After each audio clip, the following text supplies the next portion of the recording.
아무래도 이제 수명도 늘어나면서 퇴행성 질환이 늘고 있습니다. 대표적인 게 또 척추관 협착증이라고 볼 수 있을 것 같은데 허리 디스크와 어떻게 다른지 좀 알아봐야 될 것 같습니다. 허리 디스크랑 이제 척추관 협착증은 크게 이제 다른 거는 말 그대로 허리 디스크는 이제 약해진 디스크가 이제 튀어나와서 원래는 이제 앞쪽으로도 나갈 수 있고 뒤쪽으로도 나갈 수 있는데 앞에는 워낙 큰 인대가 막고 있고 대동맥이 있어가지고 앞으로 빠지는 경우는 거의 없고요. 네. 이제 뒤로 이제 빠지는 경우가 흔하고 뒤에는 이제 바로 이제 신경이 지나가기 때문에 그 신경이 압박되면서 이제 증상이 이제 발생을 하게 됩니다. 네. 그 증상으로는 이제 대표적으로 허리 통증, 그다음에 다리 통증이라고 하는 방사통이 함께 발생을 하고 오래 앉아있기를 힘들어하고 앉았다가 일어날 때 허리가 뻐근하면서 이제 아픈 게 가장 큰 특징이라고 볼 수 있습니다. 네. 그리고 이제 허리 디스크랑 이제 척추관 협착증이 이제 비교를 했을 때 제일 중요한 큰 특징이 네네. 숙이는 자세에서 통증이 심해진다는 것이 이제 허리 디스크의 가장 큰 질환 특징이고요.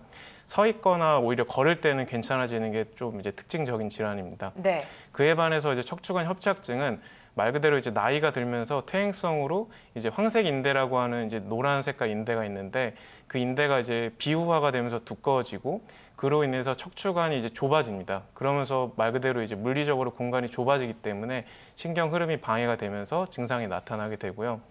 허리 통증은 없다고 하시는 분들도 있고 있더라도 그렇게 심하게 호소를 안 하고요. 네. 가장 큰 특징이 이제 다리가 저리면서 당기고 쥐가 자주 난다라고 얘기하시고 예. 그다음에 이제 오래 앉는 자세에서는 괜찮은데 오래 서 있기를 힘들어 하십니다. 네. 그리고 이제 가장 큰 특징이 걷기 힘들어서 이제 가다 시다를 반복하다라고 얘기를 하는데 네. 보통 이제 30m나 50m 정도 걸으면은 앉아서 쉬어야 된다고 얘기하시는 게 척추관 협착증의 가장 큰 질환 특징입니다. 자, 오늘 그러면 어떤 치료법 소개해 주실 건가요?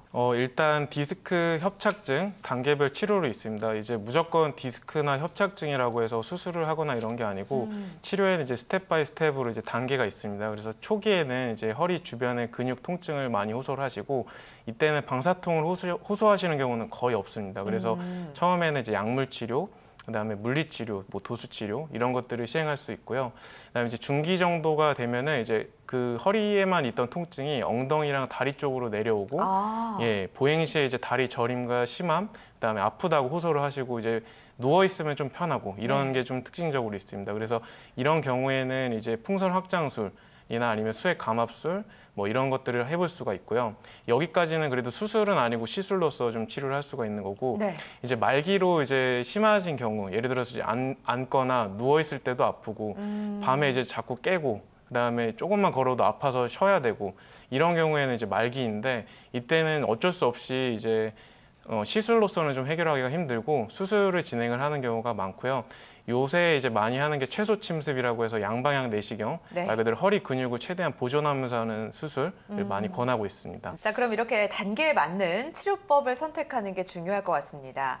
약물 치료로 이제 도움이 되지 않는다라고 할 경우에는 풍선 확장술을 얘기해 주셨거든요. 예. 자, 그러면 구체적으로 어떤 치료법인지 안내를 해 주시죠. 풍선 확장술은 이제 말 그대로 이제 그 관이라고 하는 카테터 의료용 기구가 있는데 그 끝에 풍선처럼 이제 확장이 되는 기구입니다. 네. 그거를 이제 MRI나 이제 검사를 통해서 이쪽 레벨에서 좁아진 데를 이제 미리 체크를 하고 그다음에 이제 그 꼬리뼈를 통해서 이제 추간공의 좁아진 부분을 그 레벨을 찾아 들어갑니다. 네. 천천히 이제 삽입을 해서 그다음에 그 좁아진 부분은 이제 우리가 먼저 알고 들어가는 부분이기 때문에 그쪽 부분의 풍성을 이제 부풀렸다가 이완시켰다 하면서 말 그대로 이제 신경기를 좀 확보를 하고요. 그다음에 그쪽에다가 이제 염증을 가라앉히는 이제 주사액을 넣고 그다음에 나오게 됩니다. 이게 풍선 확장술의 간략한 이제 치료법입니다. 막혀있던 신경의 흐름을 뚫어주는 그런 치료법이라고 볼 수 있는데 풍선 확장술 영상을 통해서 좀 자세하게 시술 원리 알아보도록 하겠습니다.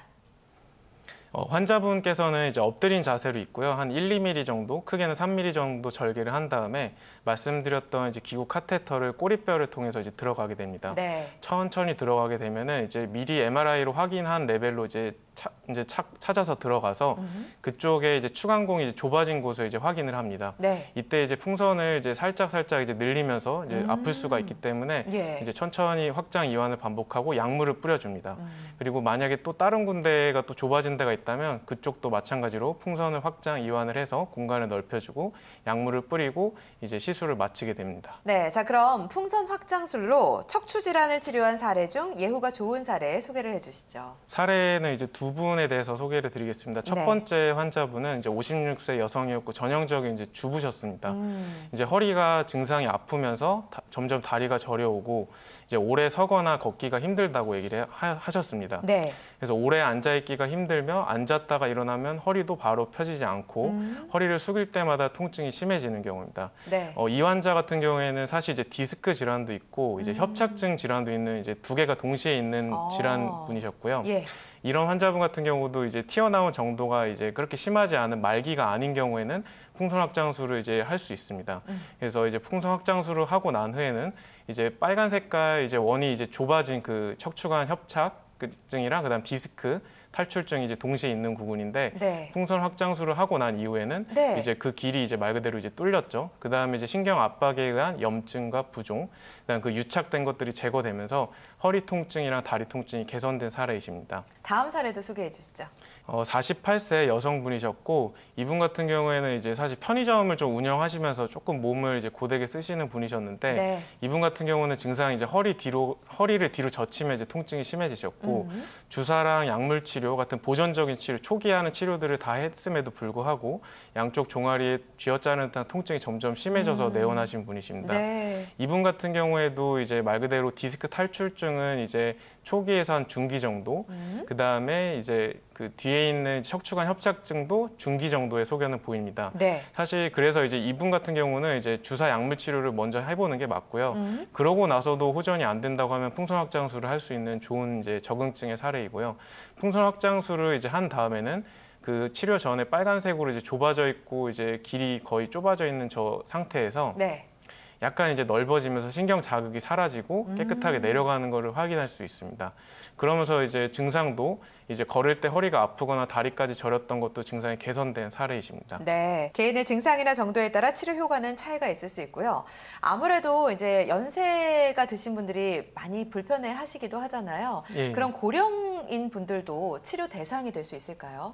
당뇨나 이제 고혈압, 그다음에 고령 환자에게도 가능하고, 오. 그다음에 이제 핵심적인 거는 말 그대로 국소마취, 절개 없이 한 1, 2mm 정도의 아주 소량 절개만으로 치료가 가능하고, 그다음에 이제 풍선 확장술의 사실 가장 좋은 특징은 입원이 필요 없고 이제 당일날 이제 바로 퇴원이 가능하다는 거고, 치료 다음 날부터 바로 일상생활에 이제 복귀를 할 수 있다는 게 가장 큰 특징입니다. 자, 이렇게 해서 풍선 확장술의 특징을 살펴봤습니다. 계속해서 예후가 좋았던 사례를 살펴보도록 하겠습니다.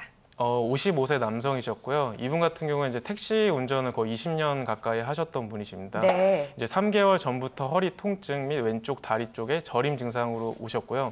기침을 할 때 허리가 울릴 정도로 이제 통증이 있었다고 하셨습니다. 네. 서거나 이제 걸으면은 좌측 엉치 쪽으로 이제 통증이 심해지고 다리가 저려서 쉬었다가 좀 걸으면 좀 낫고 이런 상태였습니다. 네. 이분 같은 경우에도 이제 디스크 탈출증이랑 이제 척추관 협착증이 동시에 있는 사례였고요. 네. 이제 치료 전에 보시면은 빨갛게 원 안에 보이는 게 위에 바로 있는 원이랑은 다르게 이제 검은색으로 약간 좁아진 것이 확인이 됩니다. 그래서 풍선 확장술로 공간을 넓혀주고 그쪽 주변에 약물을 뿌리고 나오면 치료 후에처럼 이제 공간이 확보가 되고 신경 공간 혹은 추간공이라고 하는 것이 넓어지면서 허리 통증이랑 다리의 저림 증상이 개선된 사례라고 볼 수 있습니다. 자, 그럼 다음 사례를 통해서 조금 더 자세히 알아보도록 하겠습니다. 예, 48세 여성이셨고요. 이분 같은 경우에는 이제 특별한 직군이 있던 건 아니셨고 그냥 1년 전부터 허리 통증이 조금씩 있었는데 그게 점점 심해져서 그 전에 이제 동네 병원에서 이제 물리치료도 받고 도수치료도 거의 1년 동안 받았는데도 개선이 안 되고 이제 계속 불편했던 증상이 있던 분이십니다. 네네. 그래서 이제 걸으면은 좌측 다리가 점점 당기고 부종도 생기고 그래서 이제 정밀 MRI 검사를 해본 결과 이제 저 동그라미 빨간색 부분처럼 이제 공간이 좁아진 게 확인이 됐고요. 네. 이분 같은 경우에도 이제 많이 말기처럼 심한 경우는 아니셨기 때문에 풍선 확장술로 이제 시행이 가능했고 치료 후에는 이제 길이 확보가 되고 좁아졌던 추간공이 넓어지면서 허리 통증이랑 왼쪽 다리에 당기는 증상이 개선된 사례이십니다. 개인의 증상이나 또 정도에 따라 치료 효과는 차이가 있을 수 있습니다.